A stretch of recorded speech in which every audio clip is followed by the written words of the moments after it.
Sir ಇದೆಲ್ಲ ಆಗ್ಲಿಕ್ಕೆ ಕಾರಣ ಅಂತಂದ್ರೆ ನಮ್ಗೆ ಮೂತ್ರ ಸ್ವಲ್ಪ ತೊಂದರೆ ಇತ್ತು. ಅಂದ್ರೆ ಸರಿಯಾಗಿ ಮೂತ್ರ ಹೊರಗೆ ಬರ್ತಿರ್ಲಿಲ್ಲ. ಅವರು ಅಲ್ಲಿ ಬಿಜಾಪುರದಲ್ಲೇ, ನಾವು ಬಿಜಾಪುರ ನೆಟಿವ್, ಅಲ್ಲಿ ಬಿಜಾಪುರದ ಒಬ್ಬರು ಕನ್ಸಲ್ಟ್ ಮಾಡಿದೆ. ಅವರು ಅದಕ್ಕೊಂದು ಪೈಪ್ ಹಾಕಿ ಸ್ವಲ್ಪ ಅಗಲ್ ಮಾಡಿದ್ರು. ಅವರು ಅಗಲ್ ಮಾಡಿದಲ್ಲೇ ಅಲ್ಲಿ ಒಳಗೆ ಒಂದು ಗಾಯ ಆಗಿಬಿಡ್ತಿದ್ರು. ಆ ಗಾಯ ಕನ್ವರ್ಟೆಡ್ ಇಂಟು ಕ್ಯಾನ್ಸರ್. ಹೀಗಾಗಿ ಅಲ್ಲಿ ಹೋಗಿದ್ದೆ. ಅಲ್ಲಿನೂ ನನಗೆ ಭಾಳ ಖರ್ಚಾಯಿತು, ತೊಂದರೆ ಆಯಿತು, ಭಾಳ ವೀಕ್ನೆಸ್ಸು ಆಗಿದೆ. ಆಯುರ್ವೇದ ಮೇಲೆ ನನಗೆ ನಂಬಿಕೆ ಇದೆ ಸರ್. ನಾನು ಅದನ್ನೇ ಆ ನಂಬಿಕೆಯಿಂದ ನಾನು ಕಂಟಿನ್ಯೂ ಮಾಡ್ತೀನಿ ಸರ್. ಆರಾಮಾಗಿ ಓಡಾಡೋದು ಅಂದ್ರೆ ಸರ್, ಬೆಳಗ್ಗೆ ಒಂದು 15-20 ನಿಮಿಷ ವಾಕಿಂಗ್ ಮಾಡ್ತೀನಿ.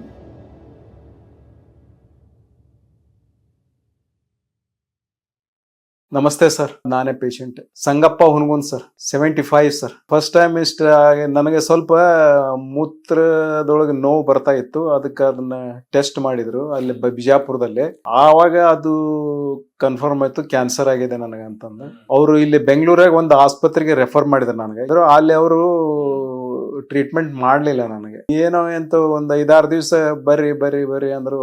ಅದರ ಟ್ರೀಟ್ಮೆಂಟ್ ಮಾಡಲಿಲ್ಲ. ಹೀಗಾಗಿ ನಾನು ಬಾಗಲಕೋಟೆ ಕ್ಯಾನ್ಸರ್ ಆಸ್ಪತ್ರೆಗೆ ಅಡ್ಮಿಟ್ ಆದೆ. ಅವರು ಈಗ 23 ಕಿಮೋಥೆರಪಿ ಕೊಟ್ಟಿದ್ದಾರೆ. ಈಗ ನನಗೆ ತಗೊಂಡು ವೀಕ್ನೆಸ್ ಆಗಿ ಮೈಯಲ್ಲಿ ರಕ್ತ ಕಡಿಮೆ ಆಗಿದೆ. ಅದಕ್ಕೆ 24ನೇದ್ದು ಬಾ ಅಂತ ಹೇಳಿದ್ರು ಅವರು. ಅದರ ಬ್ಲಡ್ ಟೆಸ್ಟ್ ಮಾಡಿದ್ರು. ಬ್ಲಡ್ ಬಹಳ ಕಡಿಮೆ ಇದೆ, ಇನ್ನು ಸ್ವಲ್ಪ ದಿವಸ ಬ್ಲಡ್ ಇಂಪ್ರೂವ್ಮೆಂಟ್ ಆಗಿಂದ ಬಾ ಅಂತ ಹೇಳಿದ್ರು. ಹೀಗಾಗಿ ನನಗೆ ಅಲ್ಲಿ ಹೋಗ್ಲಿಕ್ಕೂ ಮನಸ್ಸಿಲ್ಲ ನನಗೆ. ಈಗ ಅದಕ್ಕೆ ತಮ್ಮ ಇದು ಆಯುರ್ವೇದಿಕ್ ಔಷಧ ತಗೊಂಡು ಮಾಡೋಣ ಇದನ್ನ ಅಂತಂದು ಇಲ್ಲಿ ತಮ್ಮ ಕಡೆ ಬಂದಿದ್ದೆ. ನಾನು ಹಿಂದೊಮ್ಮೆ ಬಂದಿದ್ದೆ, ಈಗ 1 ವರ್ಷ 1.5 ವರ್ಷದಿಂದ. ಅದು ಕಂಟಿನ್ಯೂ ಮಾಡ್ಬೇಕಂದ್ರೆ ಹಿಂಗೆ ಜನ ಬೇರೆ ನನಗೆ ಸ್ವಲ್ಪ ಅಡ್ವೈಸ್ ಮಾಡಿ ಅಲ್ಲಿಗೆ ಹೋಗ್ಲಿಕ್ಕೆ ನನಗೆ ಇದನ್ನ ಮಾಡಿದ್ರು. ಹೀಗಾಗಿ ಅಲ್ಲಿ ಹೋಗಿದ್ದೆ. ಅಲ್ಲಿನೂ ನನಗೆ ಬಹಳ ಖರ್ಚಾಯ್ತು, ತೊಂದರೆ ಆಯ್ತು, ಬಹಳ ವೀಕ್ನೆಸ್ಸು ಆಗಿದೆ. ಅದಕ್ಕೆ ತಮ್ಮಲ್ಲಿ ಬಂದಿದ್ದೀನಿ.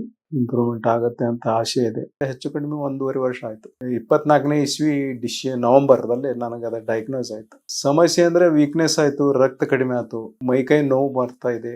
ಇದನ್ನೇ ಶುರು ಮಾಡೋಣ ಅಂತ ಬಂದಿದ್ದೀನಿ ಸರ್. ಇದೆಲ್ಲ ಆಗ್ಲಿಕ್ಕೆ ಕಾರಣ ಅಂತಂದ್ರೆ ನನ್ಗೆ ಮೂತ್ರ ಸ್ವಲ್ಪ ತೊಂದರೆ ಇತ್ತು. ಅಂದ್ರೆ ಸರಿಯಾಗಿ ಮೂತ್ರ ಹೊರಗೆ ಬರ್ತಿರ್ಲಿಲ್ಲ.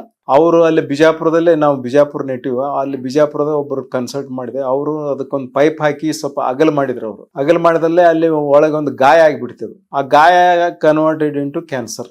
ಊಟ ತಿಂಡಿ ಏನ್ ತೊಂದರೆ ಇಲ್ಲ, ನಾರ್ಮಲ್ ಆಗಿ ಮಾಡ್ತಾ ಇದ್ದೀನಿ. ನಾನು ವೆಜಿಟೇರಿಯನ್ ತಗೊಳಲ್ಲ, ವೆಜಿಟೇರಿಯನ್ ಓನ್ಲಿ ರೊಟ್ಟಿ ಚಪಾತಿ. ಆರಾಮಾಗಿ ಓಡಾಡೋದು ಅಂದ್ರೆ ಸರ್, ಬೆಳಗ್ಗೆ ಒಂದು 15-20 ನಿಮಿಷ ವಾಕಿಂಗ್ ಮಾಡ್ತೀನಿ. ಸ್ವಲ್ಪ ಧೈರ್ಯದಿಂದ ಇರ್ಬೇಕು, ಮಾನಸಿಕವಾಗಿ ಕುಗ್ಗಬಾರ್ದು. ಎಷ್ಟು ಸಾಧ್ಯ ಆಗುತ್ತೆ ಸ್ವಲ್ಪ ವ್ಯಾಯಾಮ ಮಾಡೋದು, ವಾಕಿಂಗ್ ಮಾಡೋದು ಮಾಡ್ಕೊಂತಿದ್ರಪ್ಪ ಅಂತಂದ್ರೆ ನಾವು ಹೊರಗಡೆ ಆರಾಮಾಗಿ ಸ್ವಲ್ಪ ಅಡ್ಡಾಡ್ಬೋದು. ನಾನು ಸ್ವಲ್ಪ ಡೈಲಿ ಸ್ವಲ್ಪ ವ್ಯಾಯಾಮ ಮಾಡ್ತೀನಿ. ಅಂದ್ರೇನು ಅಂತ ಏನು ಭಾಳ ವ್ಯಾಯಾಮ ಇಲ್ಲ, ಒಂದು 10-15 ಮಿನಿಟ್. ಆಮೇಲೆ ವಾಕಿಂಗ್ ಒಂದು ಅರ್ಧ ಗಂಟೆ ವಾಕಿಂಗ್ ಮಾಡ್ತೀನಿ ಬೆಳಗ್ಗೆ. ಸಾಯಂಕಾಲ ಏನೋ ಮಾಡೋದಿಲ್ಲ, ಏನೋ ಹೊರಗಡೆ ಹೋಗ್ತೀನಿ ಅಷ್ಟೇ, ಒಂದು 5-10 ಮಿನಿಟ್.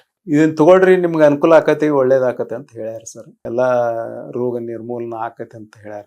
ಆಯುರ್ವೇದ ಮೇಲೆ ನನಗೆ ನಂಬಿಕೆ ಇದೆ ಸರ್. ನಾನು ಅದನ್ನೇ ಆ ನಂಬಿಕೆಯಿಂದ ನಾನು ಕಂಟಿನ್ಯೂ ಮಾಡ್ತೀನಿ sir. Okay sir, thank you, ನಮಸ್ಕಾರ.